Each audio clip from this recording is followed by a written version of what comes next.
আমাদের সহকর্মী আল আমিন তুষার মানিক মিয়া অ্যাভিনিউ থেকে যুক্ত হবেন। তুষার, আপনি কি শুনতে পাচ্ছেন? সবশেষ তথ্য যদি আমাদেরকে জানাতেন।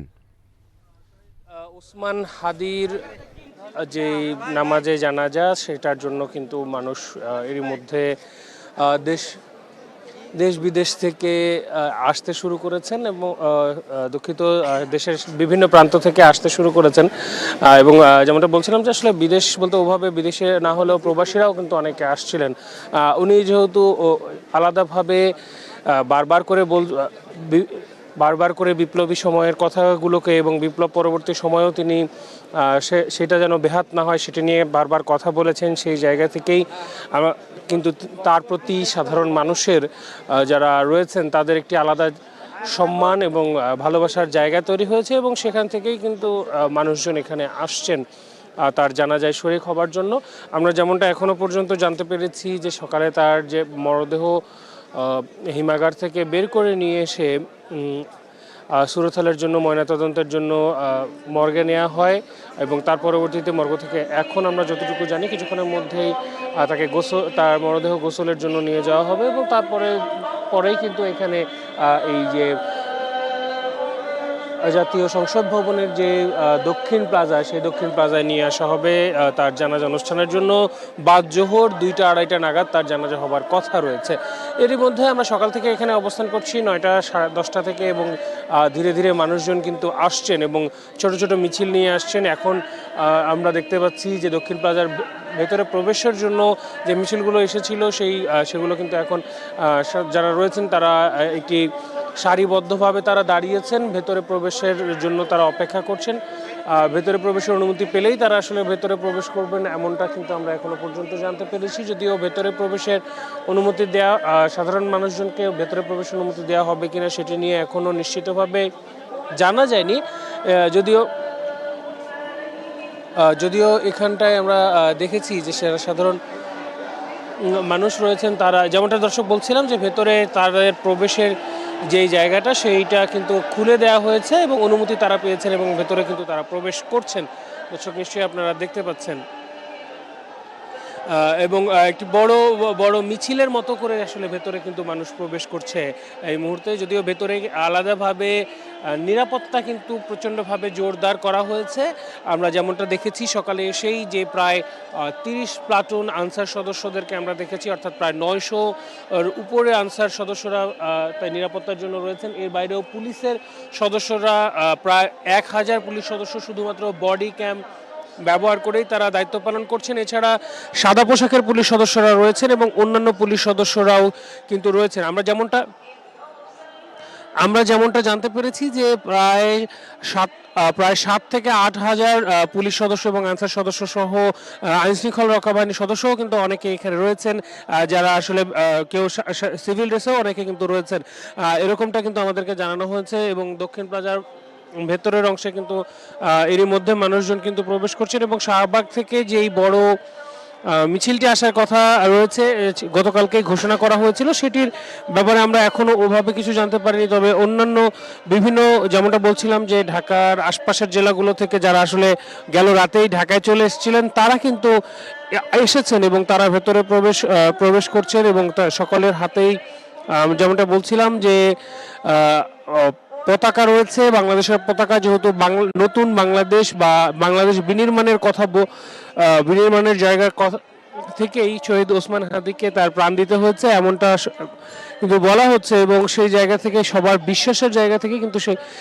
সেই জাতীয়তা বোধকে সামনে রেখে বারবার করে তারা এসেছেন। এবং আমরা যখন এখানকার যারা রয়েছেন তাদের সঙ্গে কথা বলছিলাম, তারা আমাদেরকে যেমনটা বলছিলেন যে ওসমান হাদি যেমন বাংলাদেশের সার্বভৌমত্ব স্বাধীনতা নিয়ে কাজ করেছেন এবং সেটা নিয়ে তিনি সবসময় তার বক্তব্যে তার কাজে সেটার প্রমাণ দেওয়ার চেষ্টা করেছেন, সেই জায়গাগুলো কিন্তু তারা ধরে রেখেছেন। অনেকেই বলছিলেন যে এক হাদিকে হয়তো গুলি করে মারা গেছে, কিন্তু এই যে যারা এখানে আসছেন তারা প্রত্যেকে নিজেকে হাদির মতোই বিপ্লবী মনে করেন। তাদের জায়গা থেকে তারা সর্বোচ্চ চেষ্টায় থাকবেন যেন হাদি যেই জন্য প্রাণ দিলেন তা যেন বৃথা না যায়, অর্থাৎ বাংলাদেশের সার্বভৌমত্ব স্বাধীনতা যেন কোনো আঁচ না আসে সেই জায়গাগুলোর কিন্তু তারা কথা বারবার করে বলছিলেন।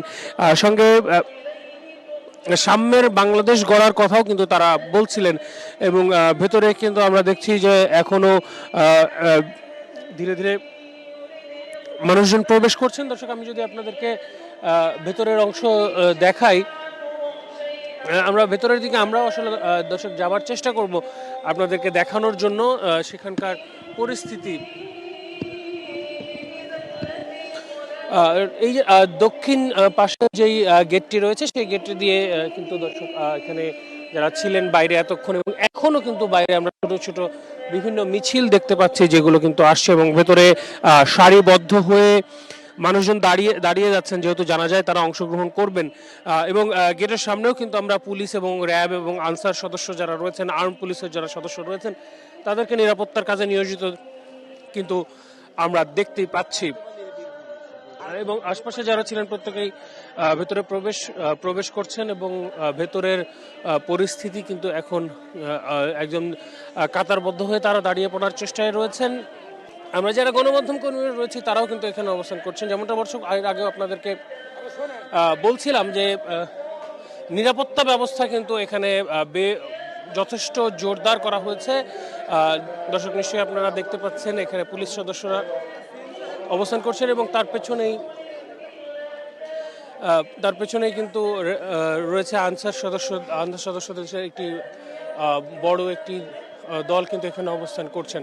এবং আমরা সেনা সদস্যদেরকেও তাদের প্রায় আমরা যেমনটা এখনো পর্যন্ত তথ্য পেয়েছি যে প্রায় 8 থেকে 9 হাজার আইন শৃঙ্খলা রক্ষা বাহিনীর সদস্যরা কিন্তু অবস্থান করছেন। তার মধ্যে আনসার সদস্যরা প্রায় 900 জনের খবর আমরা এর মধ্যে পেয়েছি এবং পুলিশ সদস্যদের শুধু বডি অন ক্যামেরার 1000 জন এবং সাদা পোশাক সহ পুলিশ সদস্যদের সংখ্যা আমরা যেমনটা জানতে পেরেছি এখনো পর্যন্ত প্রায় 7000।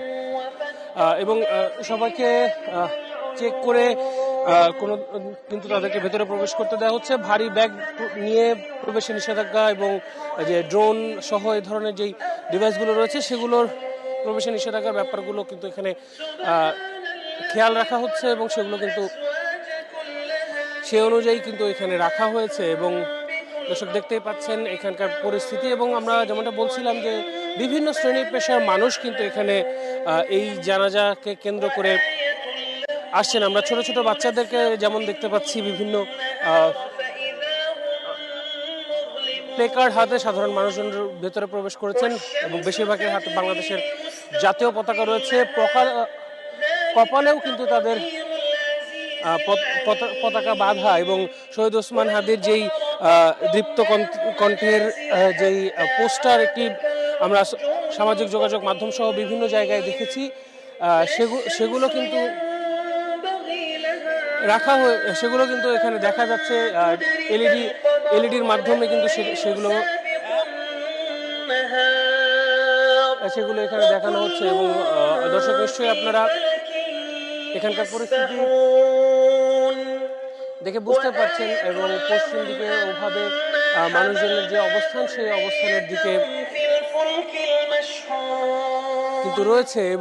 এবং এখানে কোরআন তেলাওয়াত করা হচ্ছে এবং সেটা মাইক সিস্টেমের মাধ্যমে সেই কোরআন তেলাওয়াত কিন্তু এখানে সার্বক্ষণিক চলছে। আমরা সকালে যখন এসেছি তখন থেকেই, যেহেতু এখানে একটি জানাজা অনুষ্ঠিত হবে সেই জায়গাটা মাথায় রেখেই কিন্তু এখানে এই পরিবেশ তৈরি করা হয়েছে।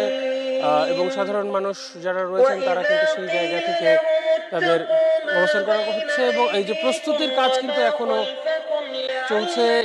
এবং পাশেই থাকা যারা আসলে আশপাশে যে অবস্থা, আমার কাছে একটু যেমনটা মনে হচ্ছে যে সেই 5 আগস্টে যেমন এখানে মানুষজনের একটা ভিড় হয়েছিল, তেমনটা না হলেও কিন্তু আমরা অনেককেই দেখছি বিভিন্ন জায়গা থেকে এখানে কিন্তু তারা আসছেন। আমরা অনেকেই এখানে দেখতে পাচ্ছি যারা বিভিন্ন সময়ে আসছেন। এবং এই যে ওসমান হাদি যিনি আসলে শুক্রবারে মারা গিয়েছেন সেটার একটি আলাদা মহত্বের কথা কিন্তু তারা তাদের বিভিন্ন প্লে কার্ড এবং এসব জায়গায় উল্লেখ করেছেন এবং সেটা তারা সামনে রাখছেন। আমরা প্রত্যেকের মধ্যেই কিন্তু সেই জায়গাটা লক্ষ্য করতে পারছি।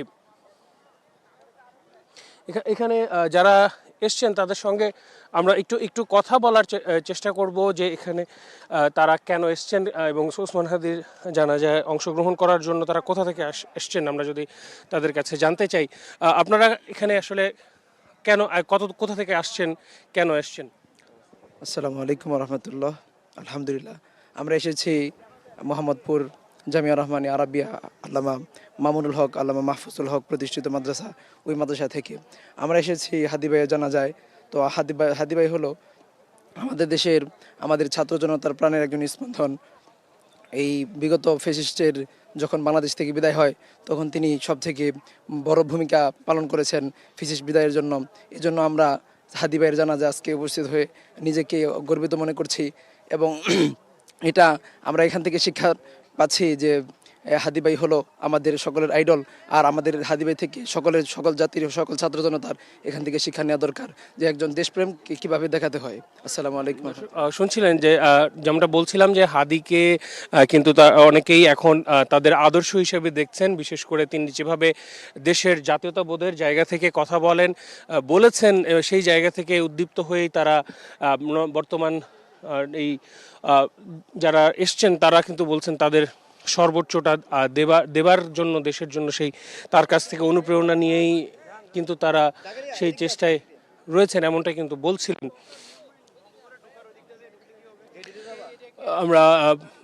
আমরা যে নিরাপত্তার কথা বলছিলাম দর্শক, সেই পরিস্থিতিও কিন্তু আমরা এখন দেখতে পাচ্ছি। এবং সামনের অংশে আমরা যে দক্ষিণ প্লাজাটা দর্শক একটু যদি আপনাদেরকে দেখানোর চেষ্টা করি,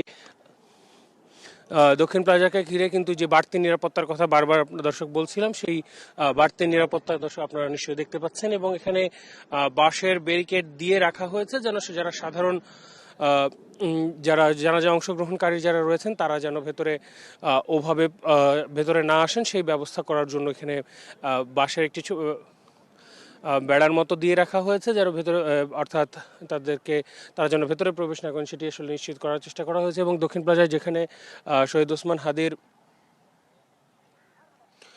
মরদেহ রাখা হবে সেটা আমার ঠিক ডান পাশে দর্শক আপনারা নিশ্চয়ই দেখতে পাচ্ছেন, এই যে দক্ষিণ প্লাজার এই যে সিঁড়ির মতো জায়গাগুলো দেখতে পাচ্ছেন এখানেই রাখা হবে। এবং সেখানে কিন্তু আমাদের দেশের যে উচ্চ পর্যায়ে যারা রয়েছেন তারাও কিন্তু এই জানাজায় অংশগ্রহণ করবেন, এমনটাও কিন্তু আমরা জানতে পেরেছি, যার কারণে এখানে এই বাড়তি নিরাপত্তার ব্যবস্থা কিন্তু রাখা হয়েছে। এবং সকাল থেকে আমরা যখন এসেছি তখন থেকে আমরা সেই নিরাপত্তা কিন্তু আমরা দেখেছি। এখানে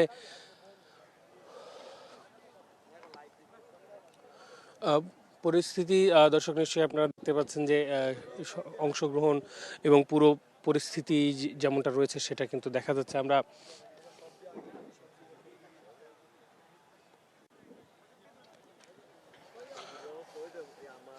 আমরা এখানে যারা আসলে অবস্থান করছেন তাদের সঙ্গে যদি আরো কয়েকজনের সঙ্গে যদি আমি কথা বলি, তারা আসলে কেন এসছেন যদি একটু বলতেন, আপনারা কেন এসছেন এখানে এবং কোথা থেকে? আমরা মাধবদী থেকে আসছি এবং মাধবদী থেকে আসছে হাজি ভাইয়ের জানাজার নামাজে অংশগ্রহণ করার জন্য। সকাল থেকে অবস্থান করছি কিন্তু এই মানিক মিয়া এভিনিউতে ঢুকতে দিছে না, প্রথমে গেট খোলার সাথে সাথে আমরা চলে আসছি। দর্শক শুনছিলেন যে প্রথম অনেকক্ষণ ধরেই তারা আসলে অপেক্ষা করছিলেন এবং তারা বলছিলেন যে তারা এখানে এসছেন। বিশেষ করে আপনারা হাদির কথা বারবার আসলে সামনে আসছেন এবং এখানে অনেক মানুষের জমায়েতের কথা বলা হচ্ছে। হাদি আসলে সবার অনুপ্রেরণা কেন হয়ে উঠলো আপনার কাছে কি মনে হয়? হাদি ভাই তো আসলে ইনসাফ আর ইনসানিয়াতের রাজনীতি চাইছিল, যে বিপ্লবকে, হাদি ভাইয়ের একটা ডায়লগ ছিল যে আমরা জান দেব জুলাই দেব না। হাদি ভাই তার কথা রাখছেন, হাদি ভাই জান দিছে কিন্তু জুলাই দিছে না। আমরাও হাদি ভাইয়ের সেই পদাঙ্ক অনুসরণ করতে চাই, আমরা জান দিতে চাই কিন্তু জুলাই দিতে চাই না। দর্শক শুনছিলেন ওসমান হাদি যেমনটা আসলে জুলাই আন্দোলনে তার ভূমিকা ছিল, সেই সঙ্গে পরবর্তী সময়েও কিন্তু তিনি আপোষহীনভাবে বারবার তার জায়গা থেকে সর্বোচ্চ চেষ্টা করে গেছেন যেন দেশের বিরুদ্ধে কেউ যেন কিছু না করতে পারে, সেই জায়গা থেকে তিনি কাজ করে গেছেন। দেশে বাংলাদেশের জাতীয়তাবোধের জায়গা থেকে তিনি কাজ করে গেছেন এবং সেটাই সাধারণ মানুষকে যারা আসলে তাকে ভালোবেসে এখানে এসছেন তারা বলছেন যে তাদের সেই যে তার উদ্দীপ্ত চেতনা, তার যে ভাবনা, সেটাই মানুষজনকে তার সামনে এনেছেন এবং সেটাই মানুষজনকে এখানে নিয়ে এসেছে এবং তার প্রতি ভালোবাসা এবং সম্মান বাড়িয়েছে, এমনটা কিন্তু তারা আসলে বলছিলেন। এবং আমরা বিভিন্ন জায়গা থেকে আমরা সকাল থেকে যখন এসেছি তখন দেখেছি যে আমরা দেখেছি যে সাধারণ মানুষ যারা রয়েছেন তারা বিভিন্ন জেলা থেকে এসছেন। আমরা কিশোরগঞ্জ থেকে আসা কয়েকজনের সঙ্গে আমরা কথা বলেছি, কিছুক্ষণ আগে নরসিংদী থেকে আসা লোকজনের সঙ্গে আমরা কথা বলছিলাম, নোয়াখালী থেকে লোকজন এসছেন, আমরা দেখেছি রাজশাহী থেকে লোকজন এসেছেন। এরকম আর দেশের বিভিন্ন প্রান্ত থেকে কিন্তু সাধারণ মানুষ যারা রয়েছেন, যারা আসলে হাদিকে ভালোবাসতেন, তারা কিন্তু এখানে অংশগ্রহণ করতে এসেছেন। এবং আমরা যেমনটা জানি যে ইনকিলাব মঞ্চের পক্ষ থেকে কিন্তু শাহবাগে যে তাদের অবস্থান কর্মসূচি চলমান রয়েছে, সেখান থেকেও একটি বড় মিছিল নিয়ে তারা এখানে আসবেন। সেটা আমরা এখনো পর্যন্ত যেটা জানতে পেরেছি যে জোহরের নামাজের পরবর্তীতে তারা এখানে আসবেন এবং এখানে কিন্তু 2টা-2:30 নাগাদ জানাজা হবে। এখনো পর্যন্ত সেই তথ্যই কিন্তু জানা গেছে। এবং আমরা যদি আপনাদেরকে জানিয়ে রাখি যে তার ওসমান হাদির মরদেহ কিন্তু গতকাল সন্ধ্যা 6টার বাংলাদেশে অবতরণ করে সিঙ্গাপুর থেকে। এবং সিঙ্গাপুর থেকে ফেরার পরে কিন্তু তার প্রথমে তাকে নিয়ে যাওয়ার কথা ছিল শাহবাগে, তবে সেটি আসলে পরবর্তীতে সেটা করা হয়নি। সেটা পরিবর্তন করে তাকে সরাসরি হৃদরোগ ইনস্টিটিউটের যেই হিমাগার রয়েছে সেই হিমাগারে নিয়ে যাওয়া হয় এবং হিমাগার থেকেই তাকে আজকে সকালে তাকে মর্গে নেওয়া হয়। সেখানে তার ময়নাতদন্তের কাজ পরে এখন তার গোসলের কাজ শেষ হয়েছে, এমন তথ্য আমাদের হাতে এসছে। তো এখনো পর্যন্ত এই ছিল আমার কাছে জাতীয় সংসদ ভবনের দক্ষিণ প্লাজার সামনে থেকে সবশেষ তথ্য।